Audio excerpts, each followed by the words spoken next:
Damos comienzo a un nuevo programa, Servidores de Dios. Quien te habla es Manuel Cornejo. Estaré compartiendo la palabra de Dios y lo haré de una manera expositiva, versículo a versículo. Y en esta ocasión será en Efesios, capítulo 1 y versículo 21, donde dice: sobre todo principado y autoridad y poder y señorío, y sobre todo nombre que se nombra, no solo en este siglo, sino también en el venidero. La resurrección de Cristo y su glorificación por el poder del Padre llevó a cabo la profecía en relación con Él, de sentarlo a su diestra, y esperando el momento en que sus enemigos sean puestos por estrados a sus pies, tal y como nos dice la carta a los Hebreos capítulo 1 y versículo 13. A nadie concedió Dios tal honor, salvo al Hijo. El versículo describe con un notable énfasis acumulado una larga serie de relaciones de superioridad. Dios lo sitúa en la glorificación, por encima de todo. El lugar que ocupa sentado a la derecha de la majestad lo demanda así.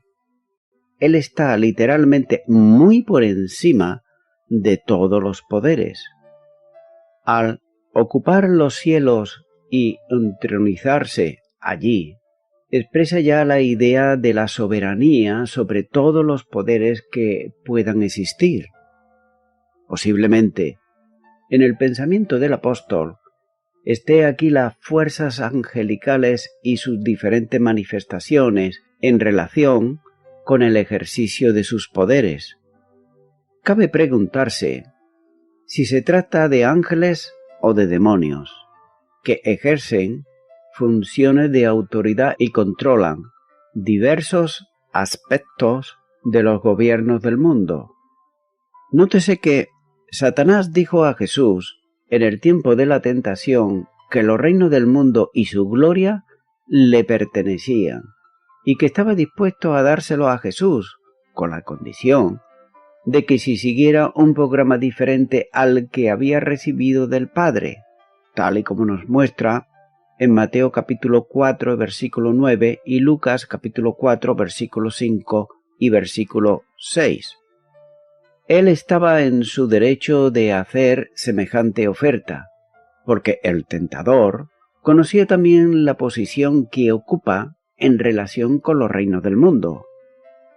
Pero nótese que Dios había creado al hombre para que fuese el gobernador con autoridad, delegada sobre la tierra. El Creador le había conferido autoridad para que juzgase la tierra, tal y como nos dice en Génesis capítulo 1 y versículo 28. Pero como consecuencia de la tentación y luego la caída, los reinos del mundo, es decir, la esfera de autoridad que el hombre debería de ejercer, le fue trasladada a Satanás, no como derecho, sino como trofeo de victoria. De ahí que pueda decir a Cristo que eran suyos, porque le había sido entregada la gloria de ellos, es decir, él controlaba el gobierno de los reinos en el mundo y lo daba a quien él quería, como nos dice el Evangelio de Lucas capítulo 4 y versículo 6. Si Jesús era el Mesías y venía para instaurar el reino de Dios, él tenía necesariamente que arrebatarle al tentador la autoridad que él estaba ejerciendo. Es muy probable que Satanás conociese el plan de salvación y supiese que su derrota no estaba en la esfera de la vida de Jesús, sino que estaba en su muerte. Y nótese que de ahí a lo largo de toda la historia humana de Cristo hubiese continuado intentos por parte del diablo para quitarle la vida, a fin de que no se produjese la cruz, donde él y sus huéspedes serían definitivamente derrotados. Desde la paronámica de la visión, Satanás estaba mostrando al Señor la gloria de todos los reinos del mundo, ofreciéndole un medio más cómodo y menos sacrificado para obtenerla. Pero Jesús mismo llamó a Satanás el príncipe de este mundo, como nos dice el Evangelio de Juan, capítulo 12 y versículo 31. Tras los reyes y señoríos de la tierra, está aquel bajo influencia se desarrollan los gobiernos de este mundo, ya que el mundo entero está bajo el maligno, como nos dice la primera carta de Juan, capítulo 5 y versículo 19. El contexto general de la carta demanda también considerar a los poderes descritos como ángeles caídos, ya que en el sentido en otros lugares del escrito así lo dice, como por ejemplo en Efesios 1:22, también Efesios capítulo 6 y los versículos 11 y 12. Esto contiene un elemento más de esperanza para los que han sido llamados a la salvación. El Salvador está en el control sobre toda oposición que se hace a su pueblo. No importa quiénes sean los que ejercen esa oposición, ya que Cristo reina y está muy por encima de todos ellos. Sigue diciendo este versículo, y sobre todo nombre que se nombra. El sentido de nombre, especialmente aquí, es sinónimo de ser personal. Quiere decir esto que el Señor es soberano y reina sobre todos los seres cuyo nombre pueda mencionarse ahora y sobre aquellos que pudieran ser llamados de algún modo en el tiempo venidero.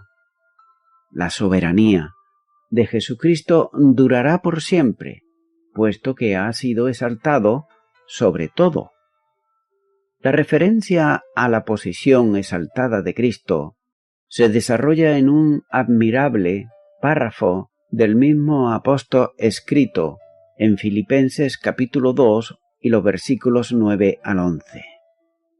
Nótese que al Señor se le dio el nombre que es sobre todo nombre, que le fue concedido como el nombre vinculado a la obra de gracia, de la que se consideró anteriormente.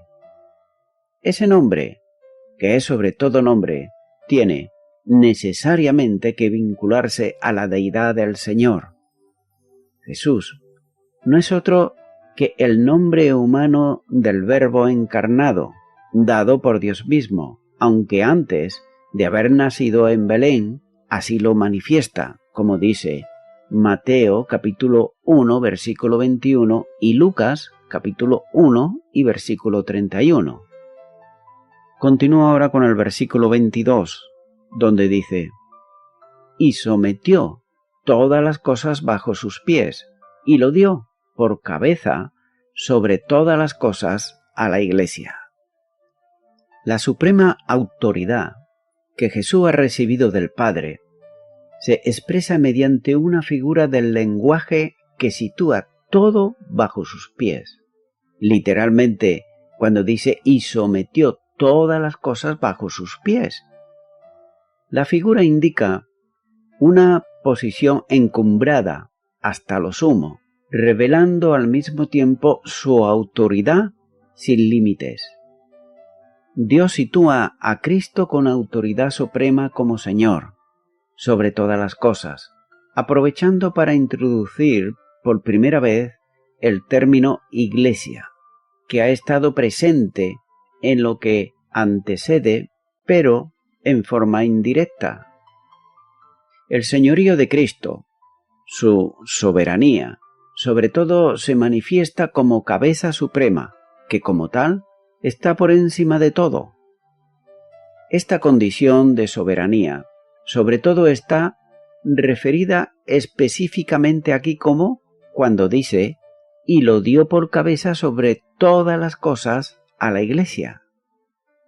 La enseñanza aquí es clara en el texto griego. no hay ninguna cosa relacionada con la Iglesia que escape a la soberanía de Jesucristo, ya que, como la cabeza de la Iglesia, regula, controla y actúa en todo cuanto tiene que ver con la autoridad suprema sobre ella. Jesús es el Señor de todo y es también la única cabeza en la Iglesia. Pero nótese, sin embargo, que algunas instituciones humanas pretenden presentarse como la cabeza, incluso pretenden hasta perdonar pecados, pero recuérdese que dos cabezas es un monstruo.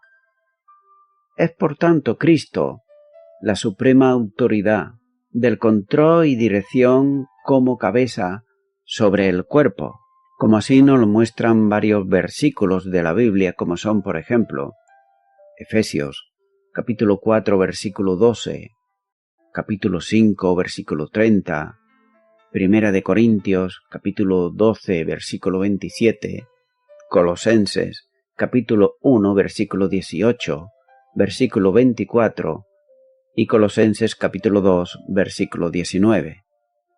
No solo ejerce señorío sobre la Iglesia, sino que lo hace sobre todas las cosas, a favor de su Iglesia.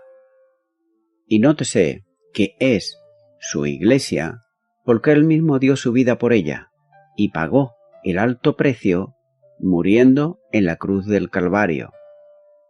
De manera que la supremacía de Cristo sobre las cosas que incluye a los principados y a las potestades y la de Él sobre la Iglesia no son del mismo orden. Las potestades le son sometidas por fuerza y puestas bajo los pies del Señor por su gloriosa victoria sobre ella en la cruz, tal como nos dice Colosenses capítulo 2 y versículo 15, cuando dice: y despojando a los principados y a las potestades, los exhibió públicamente, triunfando sobre ellos en la cruz. Pero la Iglesia, por el contrario, no necesita ser sometida a Él, porque le está sujeta. Sobre ella ejercerá una supremacía de santificación y de amor. La fuerza está separada de la relación porque constituye una verdadera entrega, de Él hacia ella y de ella hacia Él. Por tanto, es una sumisión de amor y es una condición de gracia. Sin embargo, al darlo a la Iglesia como cabeza, expresa también una demanda de obediencia que está basada en una relación de amor. El Señor ejercerá la autoridad que tiene para edificarla, conforme a su promesa, como así nos dice en Mateo capítulo 16 y versículo 18. Continúa ahora con el versículo 23, el último ya de este capítulo 1 de Efesios, donde dice: la cual es su cuerpo, la plenitud de aquel que todo lo llena en todo. La Iglesia, cuya cabeza, dada por Dios en Cristo mismo, se le denomina aquí por el apóstol como cuerpo de Cristo. El término cuerpo, referido a la Iglesia, es utilizado por Pablo en otros lugares también, como podemos observar en Romanos capítulo 12, versículos 4 y 5, también en Primera de Corintios capítulo 10, versículos 17, capítulo 12 y los versículos 12 al 27. La figura expresa una relación incuestionable. Y nótese esto: cada cristiano pertenece al cuerpo y todos ellos unidos a la cabeza que es Cristo Jesús. Forman, es decir, formamos el cuerpo de Cristo, que es la figura destacada de la unidad en la diversidad. Primera de Corintios capítulo 10 y versículo 17 dice: nosotros siendo muchos, somos un cuerpo. A las divisiones que se producían en la iglesia local en Corinto, el apóstol pregunta: sí, ¿está dividido Cristo? 1 Corintios 1:13, dando a entender que la unidad de la iglesia expresada en la figura del cuerpo es una realidad espiritual. No cabe duda que en un cuerpo con muchos miembros existen una multiplicidad de integrantes, pero en la misma manera los integrantes forman un solo cuerpo.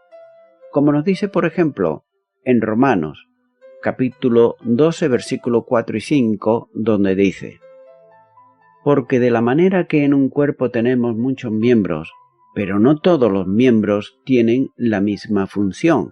Así nosotros, siendo muchos, somos un cuerpo en Cristo, y todos miembros los unos de los otros. La Iglesia Universal se considera también como cuerpo de Cristo, atestiguada esta figura en varios pasajes, como por ejemplo en Efesios capítulo 3, versículo 6, capítulo 4, versículo 14 y versículo 12. Más que una sencilla figura, estos versículos establecen la relación que existe entre Cristo y la Iglesia, entendida como relación cabeza-cuerpo. Como cuerpo y cabeza, la Iglesia está en Cristo y Cristo está en la Iglesia, formando una nueva dimensión llamada por Pablo el hombre nuevo, como nos dice Efesios capítulo 2, versículo 15, la segunda parte. Es por eso que por esa razón, el cuerpo que es la Iglesia, unido a la cabeza que es Cristo, alcanza la plenitud al varón perfecto. Efesios capítulo 4 y versículos 12 en adelante. Esta figura corporativa enseña la unidad que Dios establece entre la Iglesia y Cristo, mientras que a su vez acentúa la subordinación de la Iglesia al Señor, como ocurre entre el cuerpo y la cabeza. Pero, además de estas connotaciones de unidad y subordinación, la relación Iglesia-Cristo, cabeza-cuerpo, entraña el condicionante para el crecimiento, ya que el cuerpo Iglesia toma de la cabeza, Cristo, lo necesario para crecer espiritualmente, para alcanzar una medida proporcional a la cabeza. Efesios 4:15 dice: sino que siguiendo la verdad en amor, crezcamos en todo en aquel que es la cabeza, esto es, Cristo. Un nuevo sentido se alcanza en la relación del cuidado y conducción, ya que la cabeza, en el cuerpo, cuida del buen funcionamiento de los miembros y también de la conducción correcta de todo el cuerpo. Así también, Cristo hace esta función con la Iglesia. No cabe duda que para Pablo, la representación de la Iglesia, tanto la local como la universal, en relación con Cristo, se contiene en la figura de cabeza-cuerpo. En el estudio de esta verdad puede establecerse que la unidad de cabeza y cuerpo da lugar al Cristo como unidad vinculante e inseparable de Cristo y de su cuerpo, que es la Iglesia. Esto permitirá entender algunos asuntos como el posicionamiento en Cristo y con Cristo en los lugares celestiales, puesto que donde está la cabeza puede y debe también de estar el cuerpo, como nos dice Efesios capítulo 2 y versículo 6. Y juntamente con él nos resucitó y asimismo nos hizo sentar en los lugares celestiales con Cristo Jesús. Y voy concluyendo ya con esto. Ante toda la dimensión admirable de la gracia expresada por el apóstol en el capítulo que se ha considerado, no cabe duda que cada uno debería tomar la decisión de alcanzar conforme a la petición suya. un mayor conocimiento de Dios. Este conocimiento progresa en la medida en que el creyente dedique tiempo al estudio de la palabra de Dios. Por tanto, es necesario tomar la determinación de volver a la Biblia, sin condiciones, con toda humildad, y buscar tiempo en nuestro diario vivir para dedicarnos a ello. A medida que el conocimiento de Dios va haciéndose más real en cada creyente, progresará en la misma medida la madurez que nos identifica visiblemente con Él, es decir, con Cristo, y que conduce a que otros le tributen alabanza, como así nos dice Mateo capítulo 5 versículo 48. Sed pues vosotros perfectos, como vuestro Padre que está en los cielos es perfecto. También aumentará la santidad como resultado de ese conocimiento experimental. Nótese que el conocimiento no es solamente intelectual, sino también experimental y vivencial de la vida de Dios en nosotros por Cristo, como así nos dice Filipenses, capítulo 1 y versículo 21, donde dice: porque para mí el vivir es Cristo y el morir, ganancia.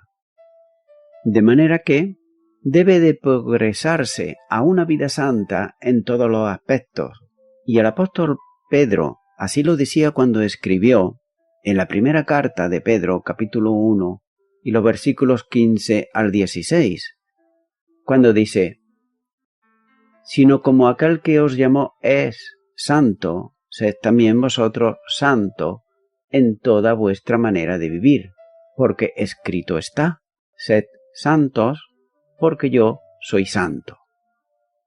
Y hará también, por otro lado, que el amor sea la expresión propia de la vida de quien está en la plenitud de Dios, que siendo amor, ama, comunica su amor y lo demanda de cada uno de los suyos, como por ejemplo nos dice la primera carta de Juan capítulo 3 y versículo 16, cuando dice: en esto hemos conocido el amor, en que Él puso su vida por nosotros. También nosotros debemos poner nuestra vida por los hermanos.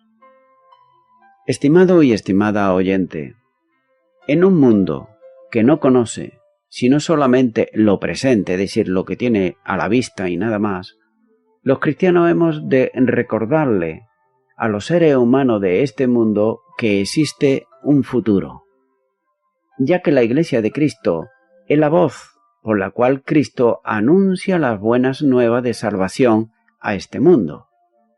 Filipenses capítulo 2 y versículo 16 dice la primera parte: asidos de la palabra de vida. Amigo y amiga oyente, toda persona que está asida, es decir, cogida a las cosas de este mundo, todos sabemos que todo eso no es seguro y que todo ello pasará. Pero en cambio, la persona que está asida, es decir, cogida a la palabra de vida, es decir, a Cristo Jesús, tiene salvación y vida eterna en Cristo Jesús. Por tanto, te animo en este momento, amigo y amiga oyente, a que mires las cosas eternas y que te cojas de la mano de Cristo. Él la está extendiendo en este momento. ¿Querrás tú extender tu mano y recibir a Jesucristo en tu corazón como Señor y Salvador? Si es así, yo te animo ahora a que tú ores una oración de fe conmigo ahí a donde te encuentras y repitas y digas: Señor Jesús, en este momento me he dado cuenta que solamente he buscado las cosas temporales, las cosas pasajeras, las cosas de este mundo. Pero al escuchar tu palabra, creo en ti. Creo que tú moriste en la cruz del Calvario por mis delitos y pecados. Creo en esa palabra de vida y me cojo a tu mano para no soltarme nunca más de ella. Por eso, te pido perdón por todos mis pecados y te recibo como mi Señor y como mi Salvador. En el nombre de Jesús. Amén.